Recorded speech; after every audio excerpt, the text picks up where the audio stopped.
हाँ ठीक है। Hello hello. हाँ बेटा, पहले आप लोग हाजिरी बोल दीजिए।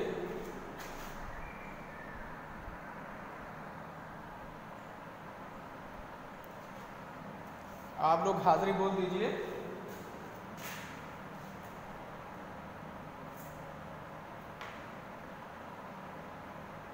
कट गया फोन।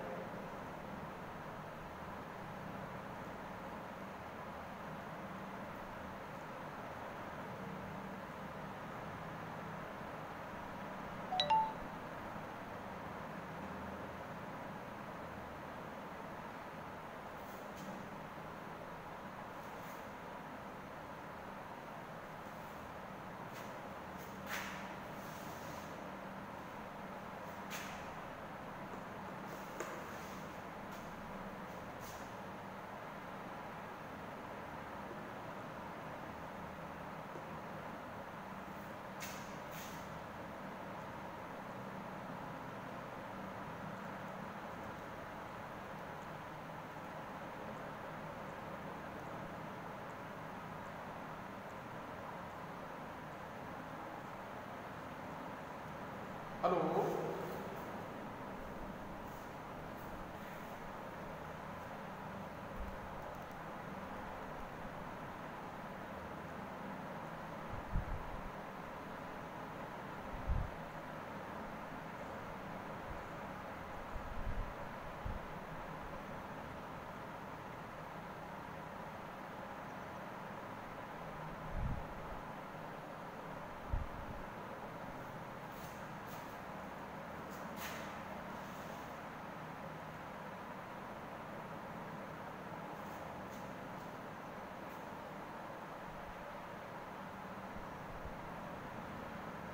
हेलो।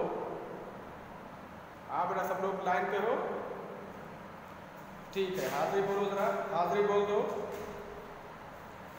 अब्दुल कुद्दूस, अब्दुल मुईद, अब्दुल अजीम, रबीउल इस्लाम, नजमुद्दीन, अब्दुल हलीम, मोहम्मद मीकाईल, महमूद आलम, मोहम्मद यूनुस, दिलशाद, अब्दुल बासित, अब्दुल रहीम, मोहम्मद जाहिद, सहबान, अब्दुल मुकीम, मोहम्मद राशिद, मोहम्मद खालिद। हाँ बेटा, सब लोग हाजिर हो। तो कल मैंने आप लोगों को क्या समझाया था, कुछ ख्याल है? मैंने कल आप लोगों को इसमें मबनी की तारीफ बताई थी। क्या बताया था? और उसमें ये बताया था, उस तारीफ में दो शिक थे, दोनों में से किसी में भी अगर फिट हो जा रहा है कोई इसम, तो वो उसको इसमें मबनी कहा जाएगा, है ना? वो ऐसा इसम है जो अकेले इस्तेमाल हो या अपने अलावा के साथ मिलकर इस्तेमाल ना हो, ये बताया था। और दूसरा मैंने बताया था औ शाबहा मबनियल अस्ल, या वो लफ्ज मबनी अस्ल के मुशाबा हो, या वो लफ्ज मबनी अस्ल के मुशाबा हो। तो मबनी अस्ल कितनी चीजें हैं? अमर हाजिर मामूल, फेल माजी, साइल हुरूफ तमाम हुरूफ। इनमें से अगर कोई कलिमा, कोई इस्म किसी के मुशाबा होगा तो हम कहेंगे कि वो मबनी अस्ल के मुशाबा है और इस वजह से ये मबनी है। और मैंने ये भी बताया था कि हकीकत में इसी को मबनी कहा जाता है। साहब किताब क्या कह रहे हैं? साहब किताब कह रहे हैं कि हादल किस्म ला यसीरु मुअरबन असलन, इसके बारे में कह रहे हैं हादल किस्म यसीरु मुअरबन असलन, कि ये किस्म असल में ये मुअरब होती ही नहीं है। यानी जो कोई कलमा मबनी अस्ल के मुशाबा होने की वजह से मबनी हो जाएगा तो वो असली एतबार से वो कभी मुअरब होगा ही नहीं। लेकिन जो अकेले इस्तेमाल होने की वजह से जो कलमा मबनी होगा वो अगर वो जुमले में सेट हो जा रहा है तो फौरन मुअरब हो जाएगा, और अकेले है तो मबनी हो जाएगा। तो वो कभी इधर रहता है कभी उधर रहता है। बात समझा रही है? अच्छा, ये कैसे हम लोग जानेंगे, आगे बता रहे हैं। देखो मैं इबारत पढ़ रहा हूँ, किताब खोल के सब लोग सामने रखे हो। और शाबह मबनियल अस्ल के बाद लिखा है बेअन यकूना फि दलालति अला महनाहु मुहताजन इला करीनतिन। इबारत मिली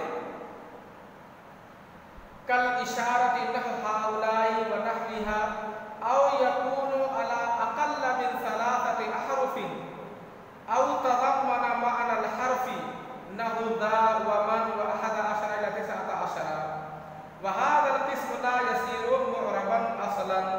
यहाँ तक इबारत आपको मिली? ठीक है। तो अब साहब किताब बता रहे हैं कि कैसे आप जाने, घर में कुछ निशानी बता रहे हैं, कुछ पहचान। निशानी से किसी चीज को पहचानना आसान हो जाता है। जैसे मान लीजिए इसम आप नहीं पहचानते थे पहले, तो उसके लिए निशानी बता दी गई कि अगर किसी कलमे के ऊपर अलिफ लाम दाखिल हो या तनवीन हो या वो मुजाफ हो या हालत जर में हो या हर्फ निदा दाखिल, ये सब बहुत सारी, या हर्फ जर दाखिल हो, तो ये सब बहुत सारी निशानियां आपको इसम को पहचानने के लिए बताई गई थी। ये निशानियां क्यों बताई गई? निशानियां इस वजह से बताई गई ताकि इसम का पहचानना आपके लिए आसान हो जाए।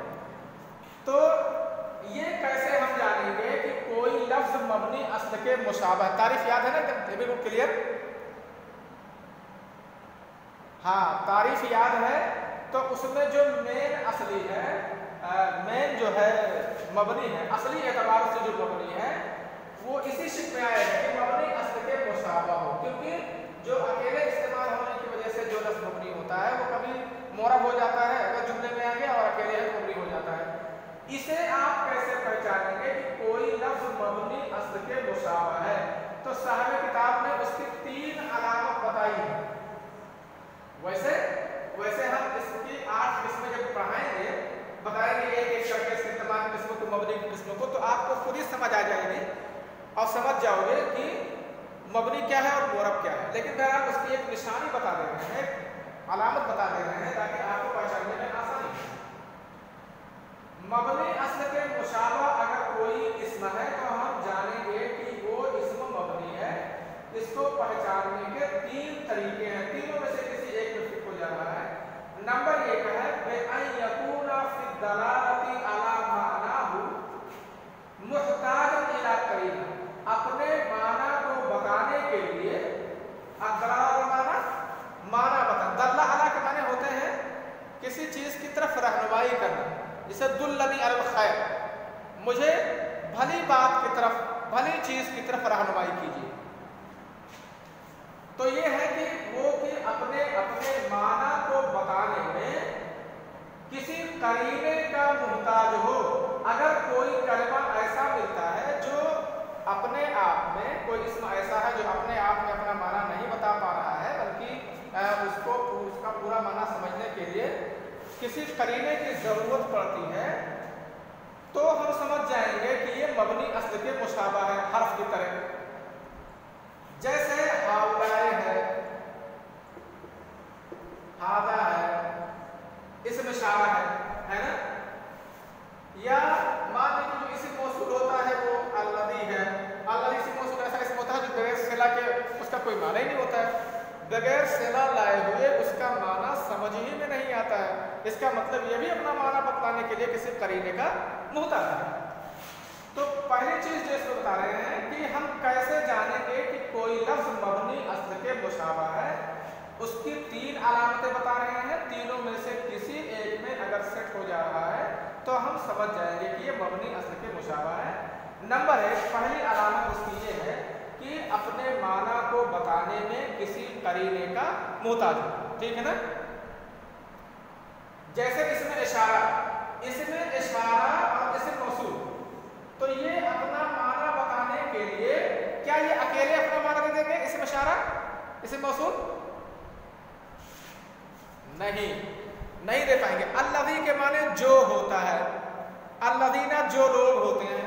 अगर आप ऐसे कहते रहे जो लोग, जो लोग जो कहते रहे तो कोई क्या समझ पाएगा? इससे कुछ नहीं समझ पाएगा। लेकिन ऐसा अगर आप बोल दें कि जाअल्लज़ी सामा, जाअनी अल्लज़ी सामा, मेरे पास वो आया जो रोजा रखा था, तो जो समझ जाएगा कि जो शख्स रोजा रखा था वही इनके पास आया। तो इस्म मौसूल से, खाली उसी से ये अपना माना बताने के लिए किसी करीने का मुहताज है। करीना यानी किसी चीज का मुहताज है ये। तो इस्म मौसूल अपना माना बताने के लिए सिले का मुहताज होता है, सिला का मुहताज होता है। और इसमें इशारा अपना माना बताने के लिए मुशार इलैह का मुहताज होता है। तो अगर कोई लफ्ज अपना माना बताने के लिए किसी करीने का मुहताज होगा तो हम कहेंगे कि ये मबनी अस्ल के मुशाबा है। ठीक है ना?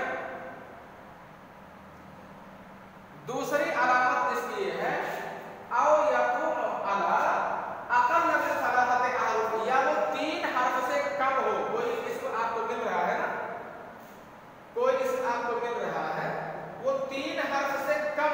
ये कैसे पता पाएंगे कि 3 हर्फ से कम है?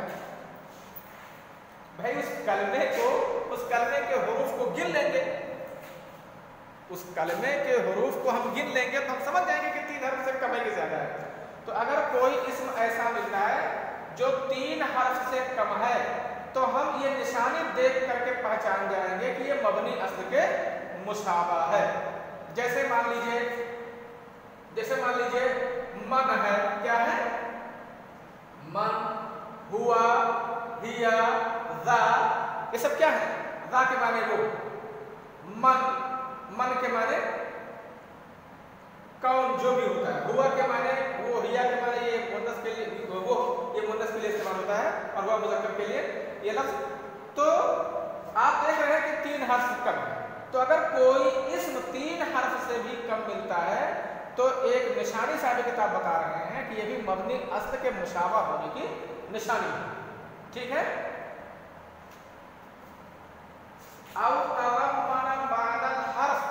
या वो हर्फ के माने को शामिल हो।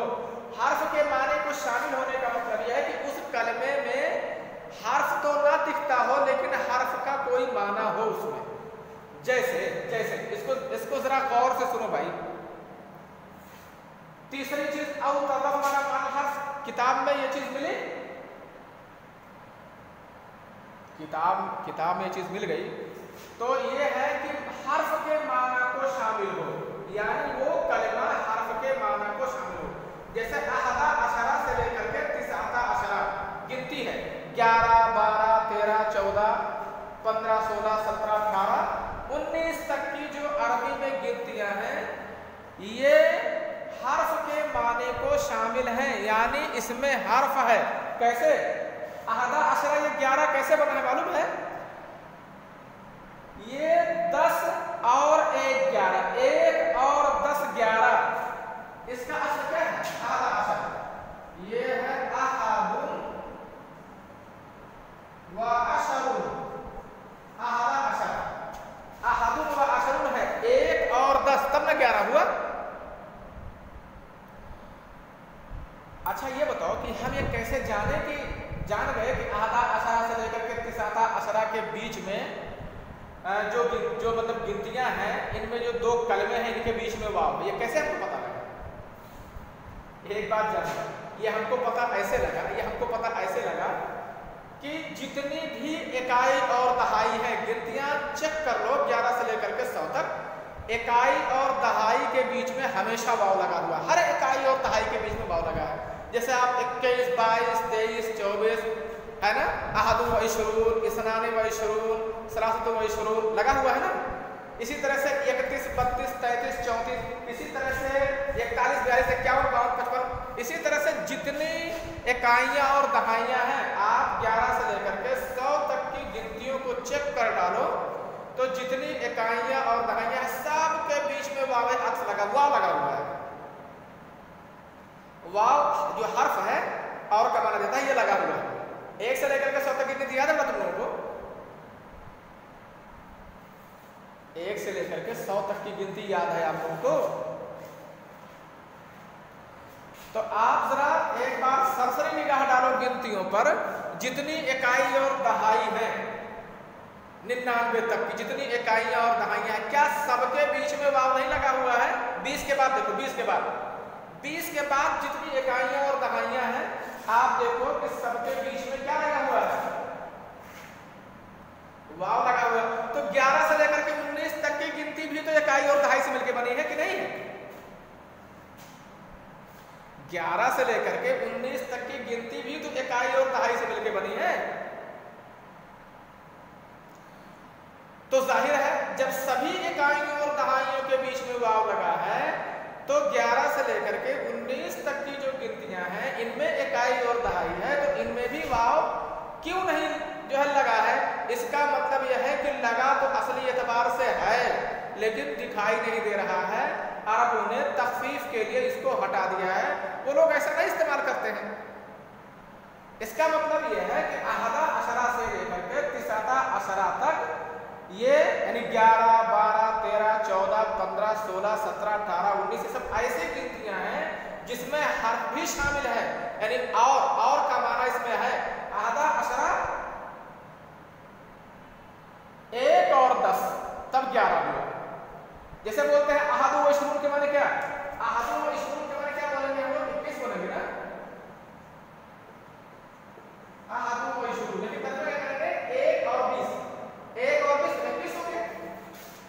इसी तरह से आधा अशरा ये 11 माना हुआ, लेकिन कैसे असल में है? 1 और 10 है, क्योंकि वो इकाई और दहाई है तो वहां वाव है और तमाम इकाई और दहाइयों के बीच में वाव है, तो ये भी इकाई दहाई है असली एतबार से, इसके बीच में भी वाव है। लेकिन अरब बगैर वाव के इस्तेमाल करते हैं, इख्तिसार करके इसको इस्तेमाल करते हैं। तो हम ये कहेंगे कि ये सब ऐसे कलिमात हैं जो हर्फ के माने को शामिल हैं। हर्फ नहीं दिख रहा है लेकिन हर्फ के माने को शामिल है। हर्फ के माने को शामिल है कि नहीं? 19 कैसे माना हुआ? तिसाता अशरा के माने क्या है? 19 कैसे माना बना इसका? 9 और 10 कैसे माना बना इसका? 19 कैसे माना हुआ?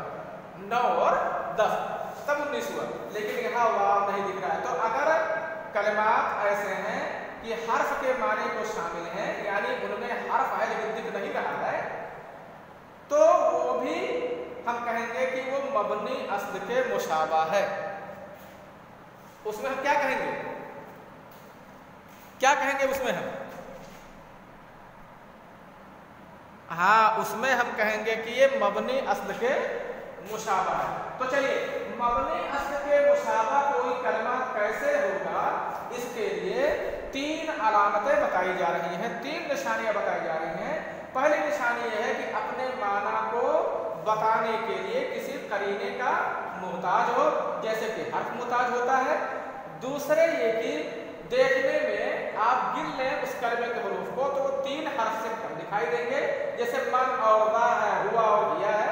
और तीसरी अलामत यह है कि हर्फ का माना उसमें होगा। इसमें से जो मिसाल दी जाती है वो 11 से लेकर के 19 तक की गिनतियां दी जाती हैं, क्योंकि इसकी इकाई और दहाइयों के बीच में भी वाव है। ठीक है, ठीक है। तो आज देखो, आज इतना कि मबनी अस्ल के मुशाबा कैसे पता चलेगा, उसकी कौन कौन सी निशानियां हैं, यही आपको समझ करके याद करके आना है। समझ गए जी? समझ गए? बात समझ में आ गई? आवाज नहीं आ रही है आपकी?